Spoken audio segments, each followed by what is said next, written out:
There we go. Well, welcome everybody to our second Zoom session. This is a new phase of St. Dominic history, I think, to have these Zoom. And Father Luke and I were actually talking about the next one, which will probably be in January. But we have a special person in mind for that. So thank you so much. Before I forget, let me just say now that for those of you, now I know not all of you come to Mass every Sunday, but with the restrictions we have from the city of Denver, it's going to be really tight for the 9:30, and most of you go to the 9:30, but also the 11:45 to stay within the legal limits. So consider doing the live stream, participating in the live stream, or coming to one of the other masses rather than the 9:30 or the 11:45 if you tend to go to one of those. So get that out of the way early. The same thing with the 4 o'clock Memorial Mass that we're going to be having on Sunday. For those of you that don't know that, that's our All Souls Day Mass, except it's going to be on Sunday, which is actually All Saints Day. And we picked 4 p.m., but because it was light and people didn't work on Sundays generally, but now it's sort of a moot point. We can only have a small number of people in the church, so we'll be live streaming that as well, so you can have a special Mass for your beloved deceased. Well, I guess what led to this topic, which actually flows out of the topic from that Father Luke did last time, has to do with the breadth of our understanding of Roman Catholicism. And when I started and became introduced to Latin American liturgy and so on, I would ask myself, why all the blood? Why do those crucifixes have, just blood and guts? And why is there always crying and wailing, that we good German Catholics don't and Irish Catholics don't participate in quite? Why all the statues and candles? These are questions I ask myself as a WASC. Does everybody know what a WASC is? White Anglo-Saxon Catholic. So it's not a WASP, but a WASC. Being confronted with this form of Catholicism, which is so different from my own experience. Actually, my Hessian Bavarian side of the family shares a certain religious sentimentality with Latino culture. Think Oberammergau, and just sort of schmaltzy Catholicism, if you will. So my experience of Catholicism, apart from some sentimental pictures that drove my Episcopalian mother crazy, was pretty Protestant, really. Many East Coast American, much of East Coast American Catholicism was cerebral, doctrinal, and sanitary. This being the result of 2 main factors that we're going to be talking about. So I'm going to move to a little presentation here. Can everybody see that? Well, you're all muted, so you can't tell me. So I'll leave that to Francine to deal with. Yeah, we can't see you. We can't see your presentation. Can't see me. Okay. We can see you. We can't see your presentation. You need to share it. Oh, details. All right. Wait a minute. Now I have to go back. How do I unshare it?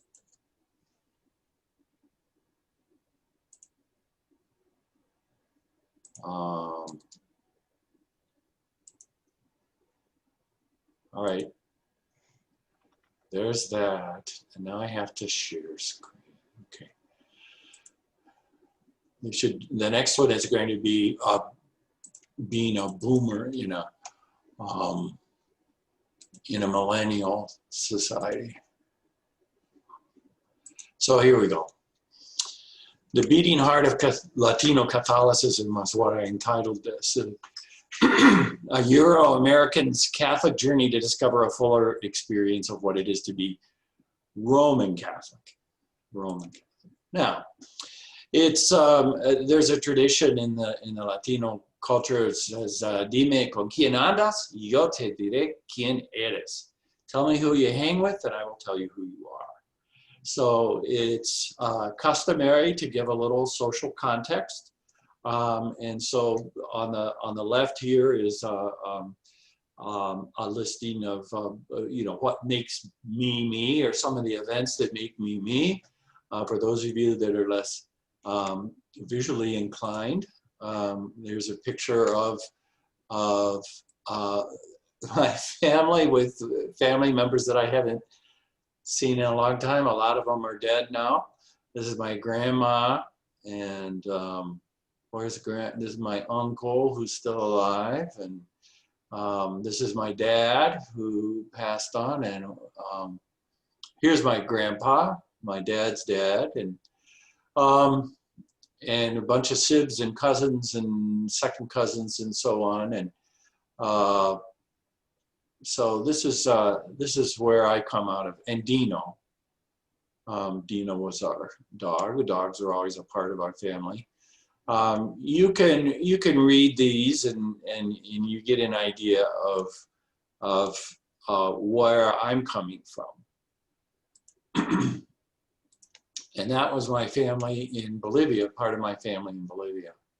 Now, one of the reasons, as I mentioned earlier, is that Catholicism in north of the Rio Grande is different from Catholicism south, has to do with the difference between the Counter-Reformation and medieval Christianity. So Catholicism was very different before the Reformation. The Reformation was 1517 to 1648. It was called, before the Reformation, it was called medieval Christianity. And so we know that Christopher Columbus and the Great Columbian Exchange began in 1492 when Columbus sailed the ocean blue. But the Catholicism that he brought over was really medieval Christianity. It wasn't Catholicism as we know it. It was the Reformation that when Roman Catholicism actually began. Before that, it was pretty much called medieval Christianity. This is what was imported to the Americas first, or to America, but mostly Central and South America, and some parts of North America. I was going to be asking you questions, but I have to keep remembering that you're all muted. So, of course, Florida and the Southwest, just south of us, maybe south of the Arkansas River, was part of that, where medieval Christianity was imported from Spain. European Catholicism came later. Okay, European Catholicism, and when I mean European, I separate that from Spanish Catholicism. European Catholicism, England, Germany, France, Ireland, that Catholicism came later, and that predominated in the Northeast. Actually, Catholicism wasn't all that popular. In some places it was actually prohibited, and Maryland was one of the states that allowed Catholics to live and worship. Now, European Catholicism was influenced by the Reformation. So when it came over, during that time, there was already a lot of Protestants that were in the United States, and what's the present day United States. And that's very different from the sort of Catholicism that was introduced from Spain. European Catholics tried to fit into, European American Catholics tried to fit into the predominant Protestant culture of the US. This was something that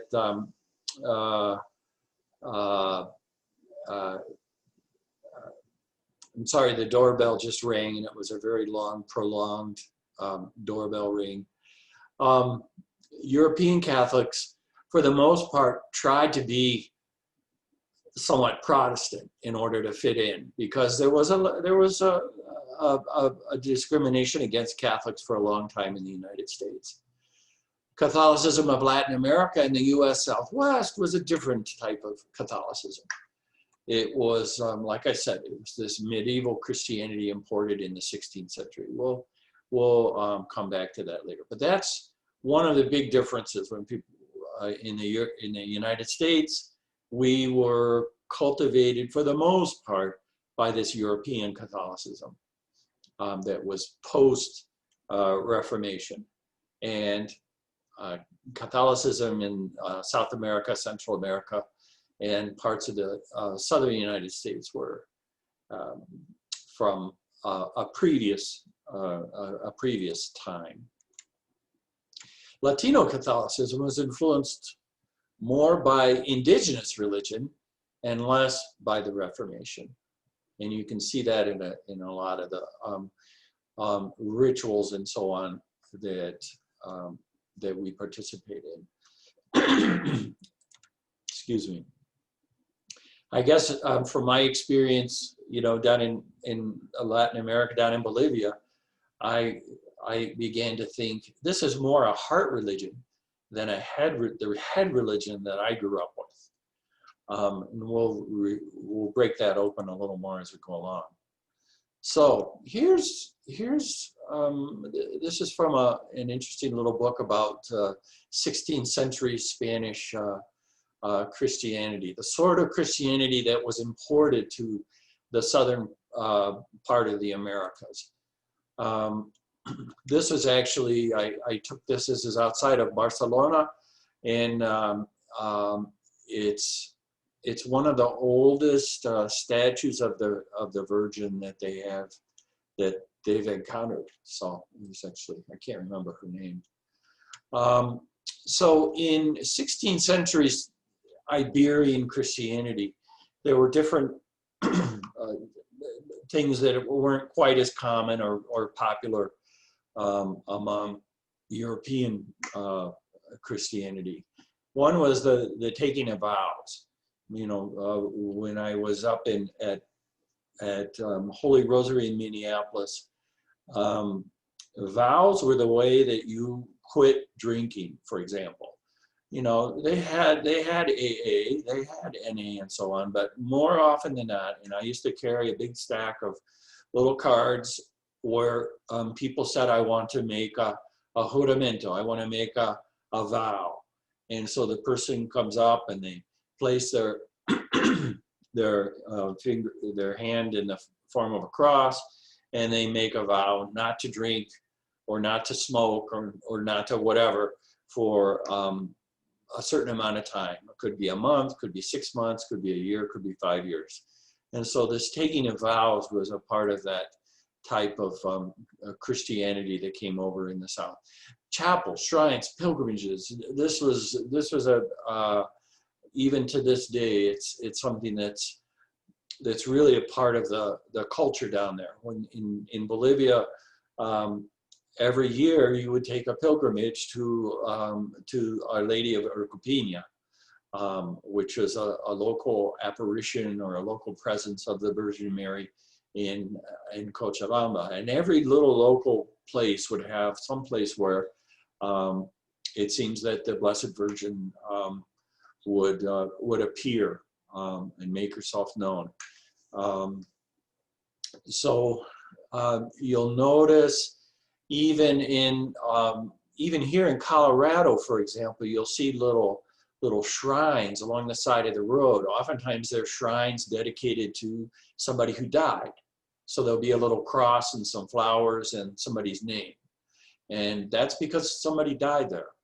And so that's a way of making it real concrete, and showing your respect and your awareness that God is present.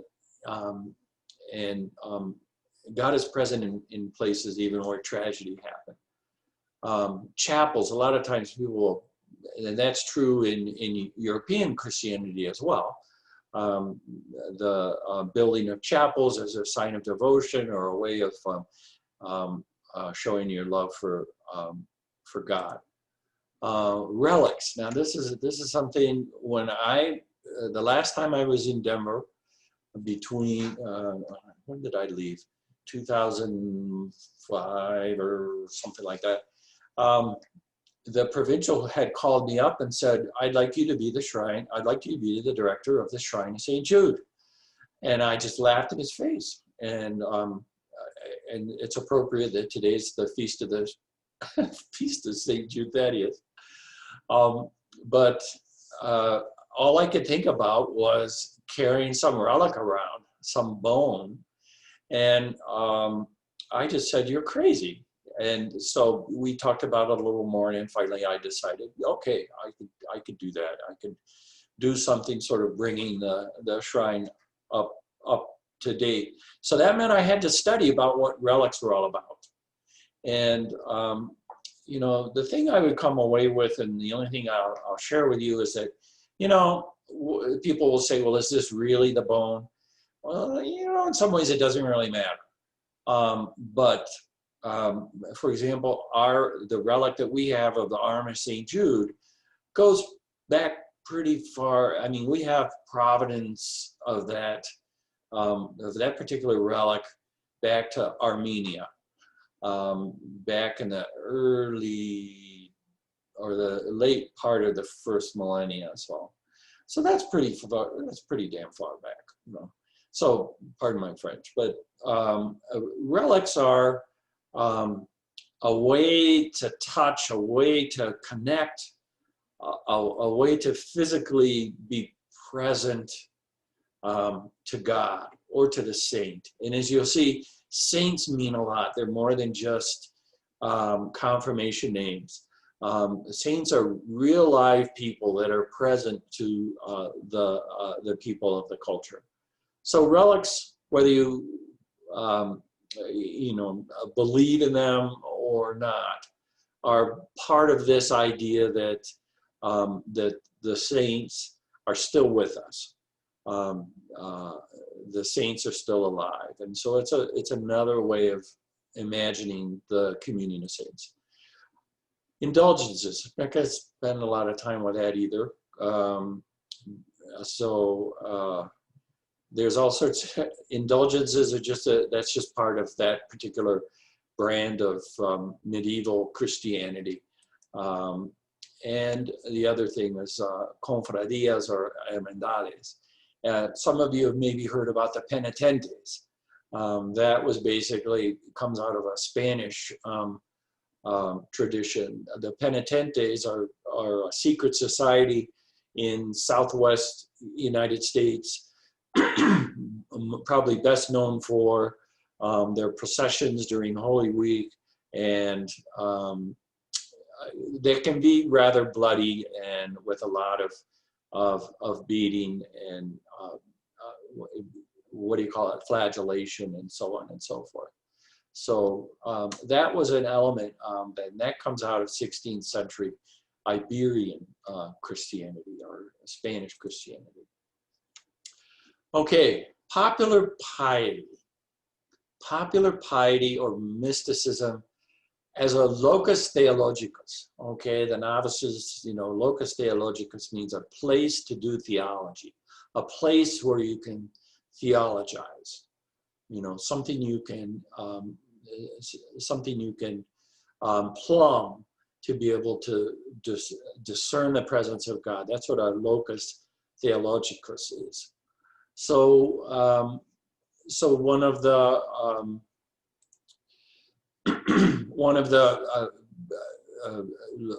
loci popular piety is this, the ofrenda, or the altarcito, which we have in the church now.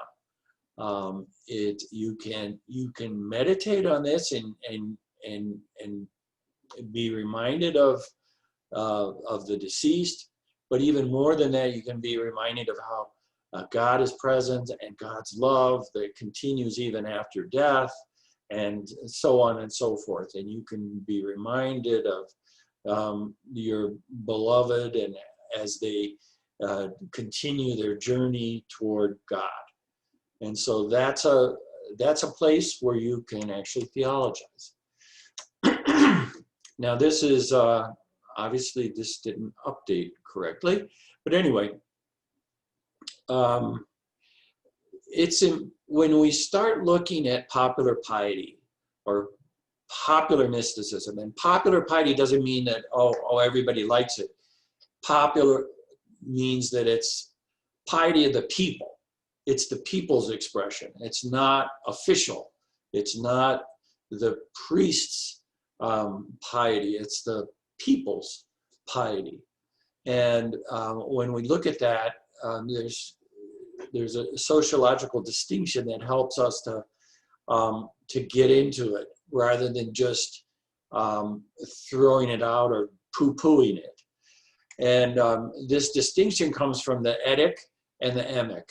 Etic is when you look at something from the outside, from your own culture, and you apply your values and your way of understanding it to what those people are doing. So, for example, if someone who doesn't know anything about the Eucharist was to look at what we do on Sunday and listen to the words, they would say, these folks are practicing cannibalism.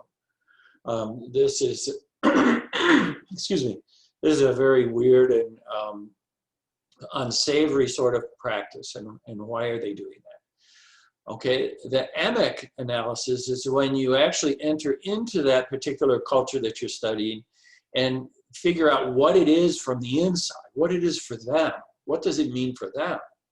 So let's take the altarcito, let's take the ofrenda again. Somebody from outside can say, this is ancestor worship. This is worshiping the devil. This is, you know, look at all this. This is crazy. These people are dead, and you're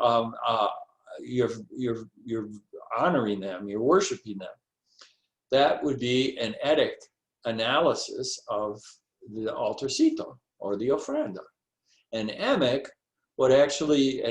understanding would mean that we would go to the culture and listen to what the people are saying and how they understand it, and appreciate it from their point of view, rather than just imposing my imperial point of view on what that other culture is doing. So the same thing with popular piety. We have to understand what it means for the people, rather than necessarily what it means for the academy. Now, the academy are the professional thinkers, the one who put the theology together. And so that's where academics come from, the word academic. So the academy is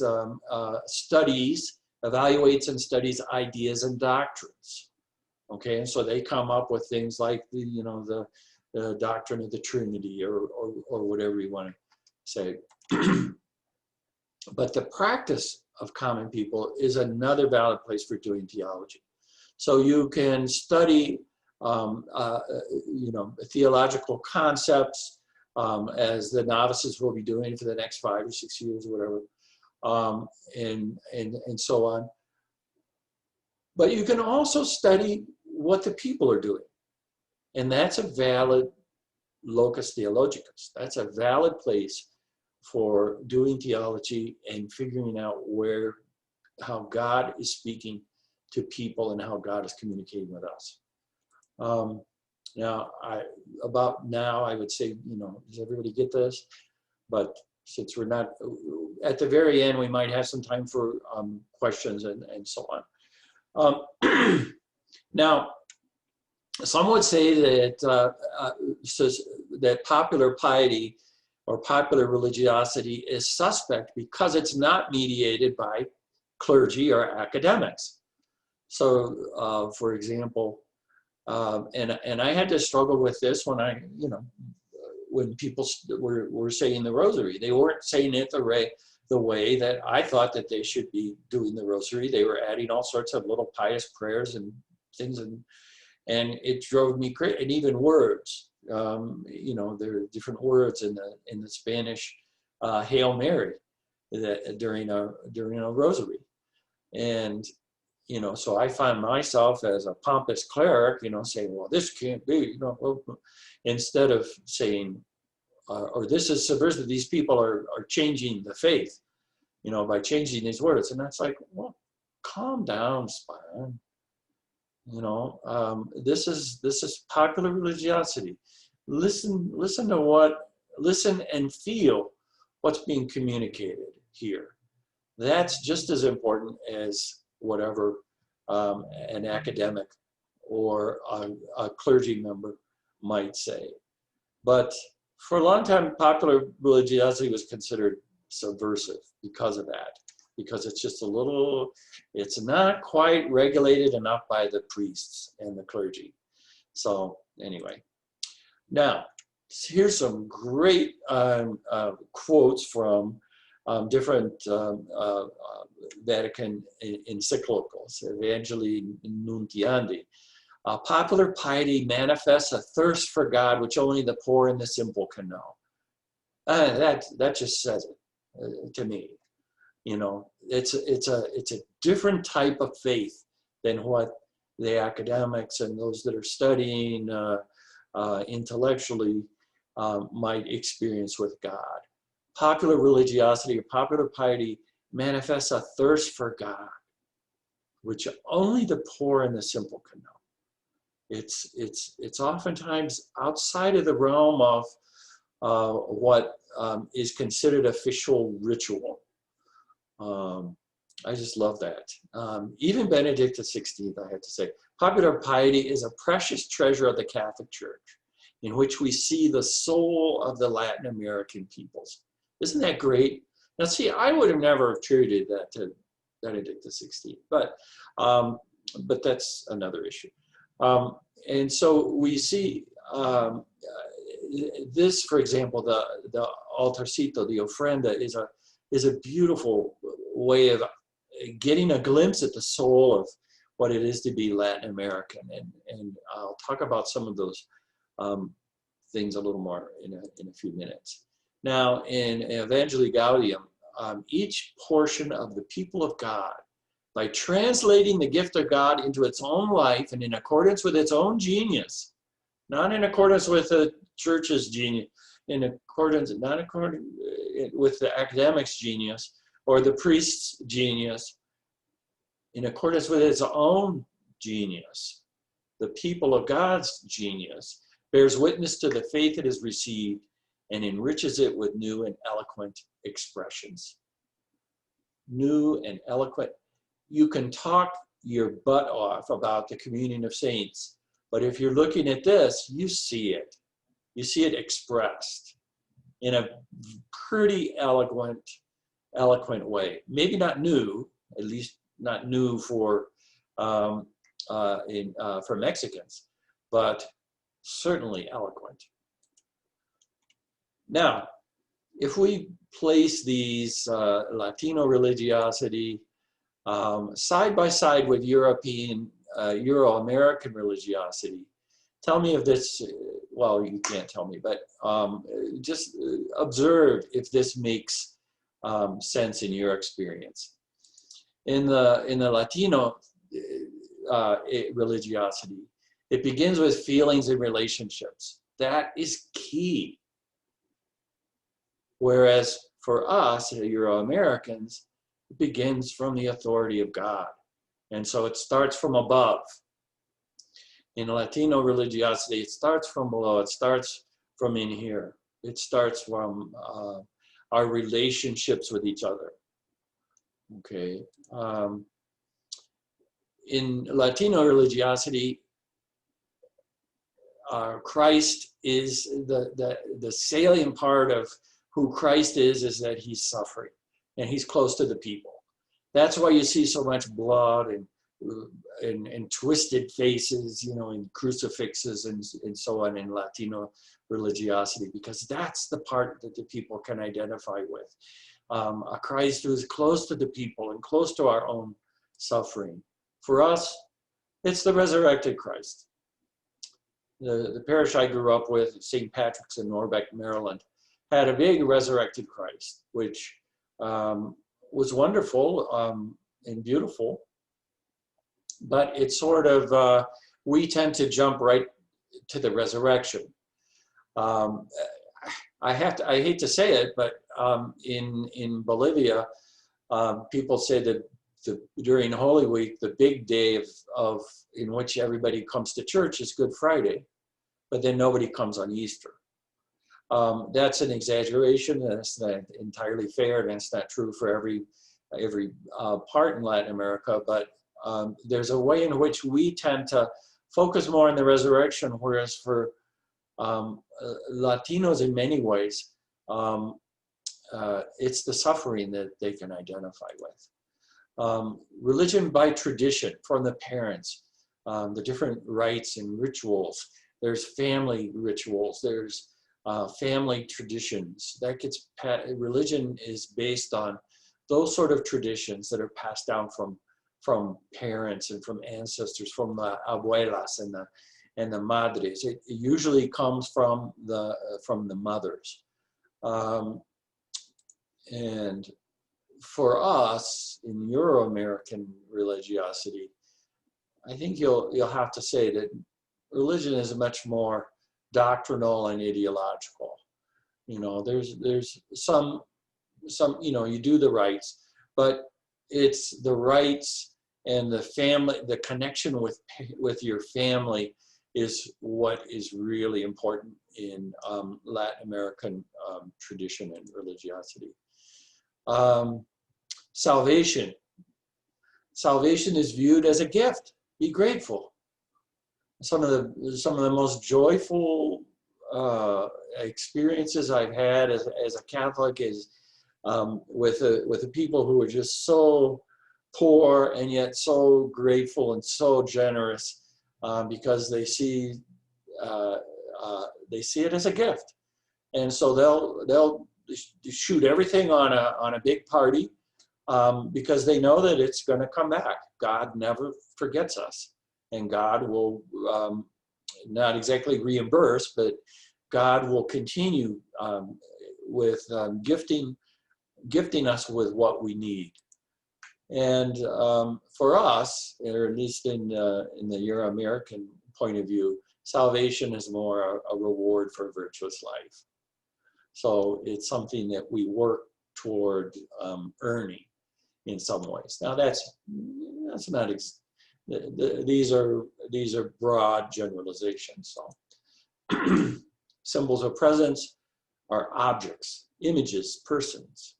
So the priest becomes really a person, a special person in ways different than I ever experienced anyway when I was growing up.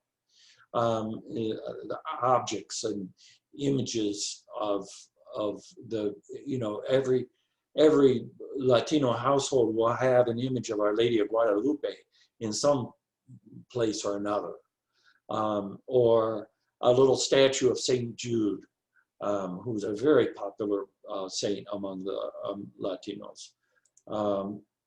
And for us growing up, symbols of presence tend to be more abstract and formal. You know, we think of the Trinity or the Eucharist as sort of a formal way in which Christ is present. Popular feasts are considered wasting time to enjoy it. So people will have parties that go for days. People will use up everything they have to celebrate a feast. Whereas for us Euro-Americans, this probably is more what we think about. Well, we can't waste time. We've got to get it over with, or we've only got an hour. You know, a liturgy in Latin America could last an hour and a half, whereas here, if you're not out in time to, if you're not out in an hour, then people start getting antsy. Or, you know, we have to worry about the parking lot and when people are going to leave and so on. So those are some distinctions that I think help us to understand why it's different. Like I said, some of these are generalizations, but I invite you to just sort of think about it and mull it over. Now this is Latino religious experience. This is another way of maybe explaining what's different or what's holy or where is holiness. Lo cotidiano, the daily life, is a source of theological reflection. Washing the dishes can be a source of theological reflection. A lot of times when people are, especially when women are washing the dishes or washing their clothes, you know, they're having a conversation with our Blessed Mother or with one of the saints, or they're talking to their St. Martin de Porres statue that's in the kitchen. Just about every kitchen I've ever seen in Latino households has at least a Martin de Porres, St. Martin de Porres. And that's because daily life is considered a place where God is present, and it's just a matter of uncovering it and reflecting on it. So you have the little household saints. You have maybe ofrendas or altarcitos, little altars in the homes as well. That's a way to celebrate the presence of God in your very household. It's not just a church, but it's in this household. If you've ever seen the Milagro Beanfield War, you get a sense for that. It's a film back in the Robert Redford directed it. It was back in the 80s, maybe. I can't remember. But that's a wonderful film. I hope to watch it with the novices someday. It takes place in northern New Mexico, which and you can see some of this, especially in the old Amarante. That's one of the characters in the film. It's a fun film, and it's a beautiful film. Personalismo. Now this is I've been talking about this actually without mentioning it by the name. This is another aspect of Latino theology, Latino understanding. Everything is real. Saints and ancestors are real and alive.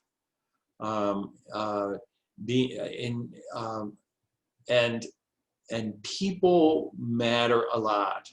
So when you go into a meeting in Latin America, even if you're late, you will go around the room and shake hands or kiss or at least greet everybody individually in that room. The first time I saw that, I thought, what a waste of time. But that's personalismo. It's every individual person is important. And now as we get more anglicized, that can tend to dissolve. But being present and greeting everybody, like Father Luke and I try to do at Mass, before Mass, is a way of expressing personalismo. But even more so, the saints and ancestors are real and alive, and you can have a conversation with them, and they will help you out. And it's just a beautiful expression of the communion of saints. Death is natural, but not the end. That's why in the ofrendas, you'll see the skeleton heads. You've all seen the skeleton heads, right? Or even the dancing skeleton. Maybe you'll see me with the black t-shirt with dancing skeletons on it. That's because death is seen as natural, but it's not the end. We all end up the same in the end. And so there's some fun little traditions that had to do with Catrines also, but I'm not going to get into that. Which is a fancy dressed woman, but she's just a skeleton. The idea is that, hey, we all end up the same. We all end up the same. So don't be a pompous, butthead while you're in the earth, because in the end we're all just skeletons, or we all have the same end, but it's not at death. It goes on afterwards. Padrinazgo or compadrazgo. This is another aspect of life that's really important, and it has to do with this whole personal. Everything's personal, and a lot of is related to family. You're always accompanied. Padrinazgo is like, I guess you might say, if I was to translate that, it would be godfathering or godparenting, and so you have a godparent for everything. You have a godparent for baptism, of course, and confirmation, of course, but then you have a godparent for First Communion, and you have a godparent for buying the beer at the wedding, and you have a godparent and it's a way in which everybody participates in the celebration. Your celebration is not just you. Your celebration is our celebration. And so being being asked to be a sponsor or a padrino for a celebration is a real honor. Compadrazgo, Drazgo is that relationship between parents and the godparents. Okay, it's a godparent in certain Latin cultures anyway, is like a parent. I mean, even legally, you could say, well, I'm his godfather. Well, oh, okay, all right. Well, then you have permission to, whatever, to go to another state in that particular country. So, compadrazgo is that relationship between the godparents and the parents. Isn't that something that we should have? I never even met my godparents. So maybe that's why this strikes me as important. It emphasizes community and accompaniment especially during the key moments of our life, padrinazgo and this compadrazgo, which is the accompanying of godparents to their parents. Mestizaje is a Latin American reality, and it's a mixture. Mestizaje means mixture. And so there's a couple types of mixture. There's blood mixture. The mestizos are Spaniards who came and married indigenous people. And so they're called mestizos. And then there's that cultural mestizaje, a cultural mixture, which we can see in things like the ofrenda, which is a cultural and religious mixture. So that's basically my little presentation. I hope it sparks a few synapses and maybe helps to understand a little better about some of the differences. I'd be open to entertain some questions if you like. Otherwise, this is a time. It's been about almost an hour. I'll leave you with a couple of things to think about, and you can either respond to something. If you'd like to stay, you can respond to something that was in the presentation, or maybe one of these questions. How Latino Catholicism helps you in your theological reflection, understanding, experience of God, based on your experience of Latino Catholicism. And maybe you don't have a whole lot quite yet, but this is more a question for, somebody who's actively involved in theological reflection, like the novices. You may want to think about that. And then, what are the stumbling blocks you experience with Latino Catholic practices? What are some of the stumbling blocks? And there are some. It's not that one culture is, 100% perfect and the other is just really lacking. Every culture brings a little something different, a different expression of the truth. And so I'm going to stop share and we'll see if anybody's still awake. Yeah, it looks like it. Oh, it was a stumbling block.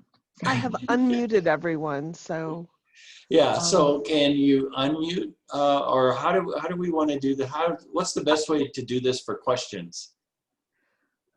I think if folks have a lot of questions, you can put them in the chat if you don't want to speak up, or otherwise you can just speak up. Oh yeah, okay. So if you know about chat, there's a little bubble down at the bottom. It says chat, and you can actually type in a response if you like. And then Francine will read them as they come up. Otherwise, just you can. There's also a hand raise feature, or you could just talk. Just unmute yourself and ask a question, and hopefully you're not talking over the three other people. So, anybody have anything? Father, this is Andy. Andy. You're mute. Oh, no, you're not mute. Yeah. Oh, okay. I just wanted to say that when I've been, Appeared in the grass. yeah, I know. When I've been, Sit up. I'm aware of the Jesuit leader Ignatius of Loyola. I guess he was Spanish, right? Yep. And I think he was the one who brought the understanding of the everything. Finding God in everything, finding God in all of life, and that sounded like what you were talking about, where like washing your clothes and all of those kinds of things. Find an appropriate way of staying close to God, not just in church, like I think a lot of us, feel like that's the place where God is, but God is at home, in all of our duties and everything. So I just wanted to bring that up just to see if, Yeah. it sounds like, it's very Spanish. And It is very Spanish, and thank you, Andy. It's also very Dominican. oh, Because Saint Dominic was Spanish also. And his thing, he was in touch with creation in a very physical way, walking and seeing God in all of creation. His belief that creation was good, as he opposed the Albigensians, who said that the world is just basically a bunch of crap we have to endure until we can die and be with God. And so Dominic and Dominicans, hopefully most Dominicans, believe that the world is good. We believe that we began and with as good beings, and God is present, acting with us and through us even. So not just Jesuits, but Dominicans, we believe that too. thank you. Father, can I ask you a question? Can you give us the name again of that movie that you were talking about watching that took place in New Mexico? I can give you three movies. For those that are cinephiles, I can give you three movies. First of all, the Milagro Beanfield War. Okay, that one I have seen. Okay, that's one. Another one that's good about, well, that was the one I mentioned. I don't think I mentioned the other ones. I would say Coco is good if you haven't seen that. A lot of people don't want to see it because it's a cartoon. It's amazing animation. and it's a wonderful film to watch during this time of year, to understand a little more about the Mexican imagination of Right. of the Day of the Dead. And a third one I could recommend is For Greater Glory. That's a story of the Cristiada, which is the persecution of the Catholic Church in Mexico, that led to various martyrs, one of which is sort of featured in the film. It's the story of Jose Luis Sanchez del Rio and his martyrdom as a 14-year-old boy who gave his life for the sake of Christ the King, Viva Cristo Rey. So For Greater Glory, it's an American movie. It's got one of the Garcia, Andy Garcia. It's got Ruben Blades, who those would be two people that you might recognize anyway. If you don't recognize the name, you recognize the character. So it's all in English, Actually, all of those are in English. So those are recommended. For Greater Glory, Coco, and Milagro Beanfield War. Those are three that come right off the top of my head. I had seen Milagro Beanfield War years ago, but I couldn't understand it when you said it. I didn't know what you said. So thank you. And I'll definitely look up For Greater Glory. That sounds good. And Milagro Beanfield's fun. Anyway, I watched it many times. Anybody else? So. Well, I actually learned quite a bit that kind of taught me stuff that I should have figured out in some of the literature that we've read. Like I've read a lot of Gabriel Garcia Marquez. Mm-hmm. And Bless Me Ultima, some of the stuff you talked about reminded me of Bless Me Ultima, where he's getting all of his religion from his grandmother and from his mom and the church, and he's trying to figure it all out because it's all different, right? And that's just beautiful. And so I wish I'd known what you just said when I read the book, because it would have given it a richness that I. Well, Bless Me Ultima is it's a thin little paperback. That's a wonderful book to read. It is a good book. And it's also a movie. The movie, okay. But, for those of you that can't read or don't want to read, or people who just like films, Bless Me Ultima is also a film that you could probably get on Netflix. And yeah, it brings out a lot of that. Once again, it's mostly Mexican tradition, which is very different than the Panamanian or Bolivian or Argentinian. I watched an Argentinian film last night, and it was real different. I mean, even the way they talk and the way they eat and drink and everything. But yeah, Bless Me Ultima. And there's another one called Lluvia de Oro, or Rain of Gold. That's a little more dense, but it's a good read. Jim, I wanted to say something sorry, I can't see us. Hi, everybody. Yeah, you're dark in there. Yeah, You're very sorry. dark. There's everybody else, but I'm going to speak. Say hi, everybody. Hello. Hi, everybody. So, honestly, Jim, the connection that you made for me of the Hispanic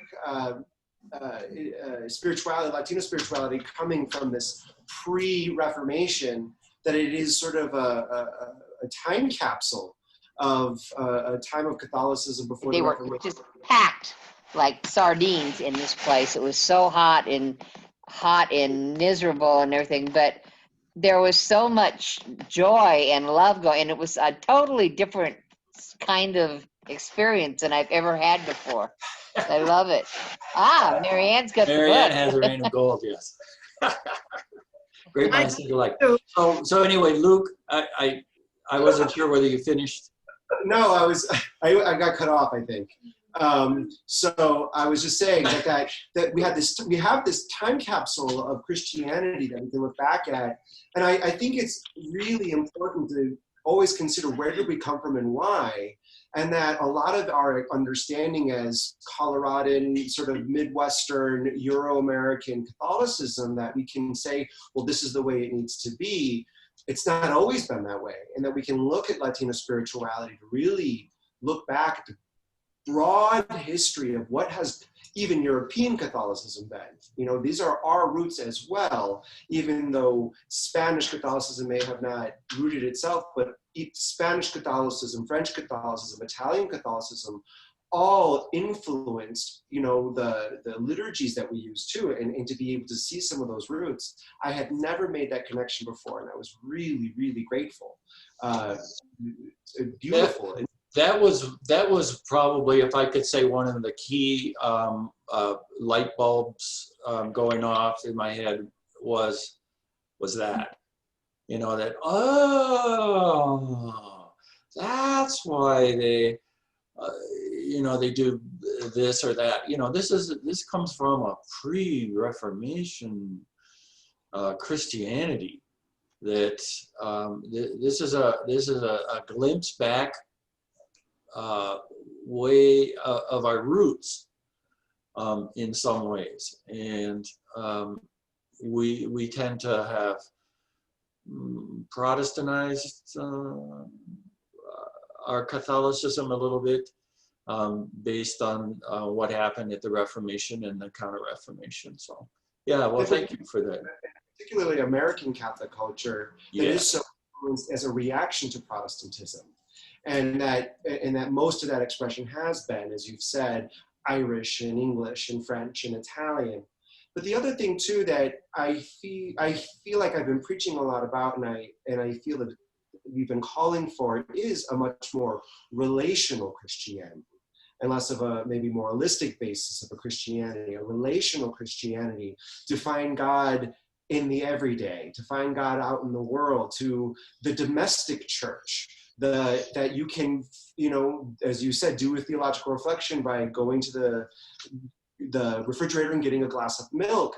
We don't have to reinvent the wheel. There are things that we should glean and learn that are much older, that are much more rooted in. And I think that was just a very beautiful thing that we can learn on the emphasis that they put, as you are not necessarily contradictory, but complementary. Yeah. Thank you, Father. Oh, this is Mary, and I'm in San Luis, in the San Luis Valley. There's the Stations of the Cross that are probably the most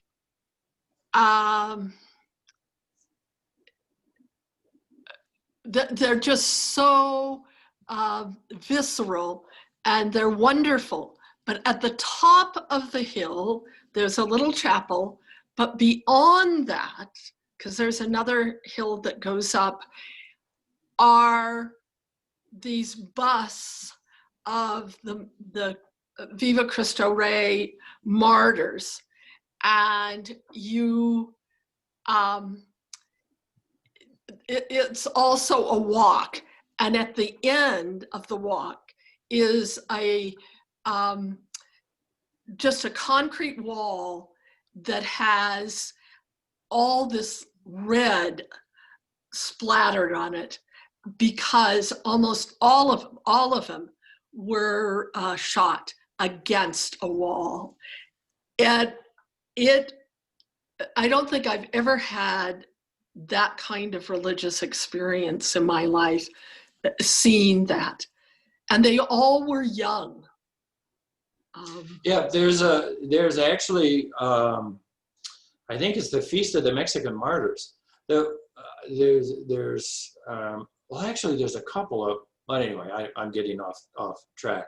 But the San Luis Valley, or San Luis, in the San Luis Valley, was a part, and Andres Maria can corroborate this, was a part of Mexico. Right. And the Cristiada happened in the 1920s. and the Cristiada, which is the Cristero, the war against Catholicism. And the Mexican-American War was in the 30s. Oh, it was an No. Never mind. It's the other way around. right. But the San Luis Valley is a very distinctive part of what used to be Mexico, and it's very close. So I haven't been to the Stations of the Cross in San Luis, but maybe one of these days. You should Yeah. go. Vicky How- has her hand up. What's that? Vicky has her hand up, so she'd like to say something. Yeah, Vicky. go, Vic. Unmute yourself. I got her. Hold on, I'll unmute you. Oh, wait. Okay. Go, Vicky. Hey there, I didn't mean to cut anybody off. Oh, you did? So I really liked your slide deck. I thought those were really a great set of slides. So thank you for putting those together. You're welcome. So I really liked the ones where you did the comparisons between, especially the ones in the beginning with the comparisons of Latino culture and then and that type of thing. And then on this side, this, and for us, this. And I kind of found myself thinking, at least, you know, and I bet I'm not alone in this particular area of Latino background, but we've been, you know, my family goes back to Colorado on my dad's side to like the 1850s or something. And at some point in the 1940s, 50s, they lost all Spanish ability and a lot of connections to a lot of that, you know, more Mexicano type culture because of being here so long, yes, and their small family being small. So I found myself thinking, you know, we're kind of in the middle of this sort of situation if you fast forward, and I bet I'm not alone, and I bet that's kind of a common thing for maybe what Latino type spirituality might be today. It's being rediscovered. I think there's an Academy of Catholic Hispanic theologians in the U.S. which are really actively studying Latino theology, and what it's a wonderful organization. They're maybe a little too liberal for a lot of people, but there's a lot of cutting edge Latino theology that happens through that. I'd been associated with it for several years. The dues were getting a little expensive, so sort of dropped out. But yeah, this is a kind of cutting edge thing, and it's not too late to recapture elements of your background, whether it's, you know, whether it's Latino or whether it's German. You know, my parents, my grandparents weren't really allowed to be German back in the 40s and 50s. You know, you just didn't. I remember my mother criticizing my dad because he pronounced the ketchup Heinz instead of Heinz. Heinz sounds too German. So there's a way in which in the assimilation process we can lose our and we can rediscover our roots. Anybody else? I wanted to say something, Father. Sure. Oh, Patty, hi. Hello. So I think another aspect that that is very beautiful about the Latina tradition is the tradition of hospitality, and how that is very it's just very obvious in the way that we practice our faith as well. And I think of like Las Posadas at Christmas, and how that's what you're celebrating is hospitality and bringing the baby Jesus and Mary and Joseph into your home. And a lot of like the Christmas celebrations are kind of revolve around that hospitality. And I feel like that's just so big in our cultures. Yeah, you always when you visit a house, there's always a pancito and a cafecito. You know, there a little, you know, a sweet bread and a cup of coffee, usually with lots of sugar, and that's just part of the culture. You just don't go to somebody's house and not offer them something. And in my tradition, it's like, oh, don't go to the bother, but you're actually, they're honoring you by that. You know, they see Christ in you. You know, maybe they wouldn't say it that way, but that's what's really going on. And, anyway, yeah, and I'm proud of St. Dominic's for maintaining that part of St. Dominic's, St. Dominic de Guzman, his Spanish tradition by the hospitality that we show at St. Dominic's too. Now, if anybody, Las Posadas, anybody who's never been to one, it'd be really fun to do, but in this time of COVID, it's not so good. But I've learned to really appreciate it as a celebration. You know, it's basically like Patty said, and it's all music. There's a lot of music. It's basically you go to 3 different doors and you ask to come in, and the people inside say no. And at the 3rd house, they say, you know, but you know, I'm Joseph, and this is the mother of our God, and oh, why didn't you say so? You know, come on in, and then you have a party, and the children get little snacks, and it's sort of a cool popular religious tradition. Las Posadas. Anybody else? We've got about an hour and a quarter, so I'm really grateful for everybody participating and being here. I wasn't exactly sure, you know, how many people would be coming, but this is great, and I hope we can continue. I see a couple of hands up, Marianne. That's me clapping. There's okay. Applause. Okay.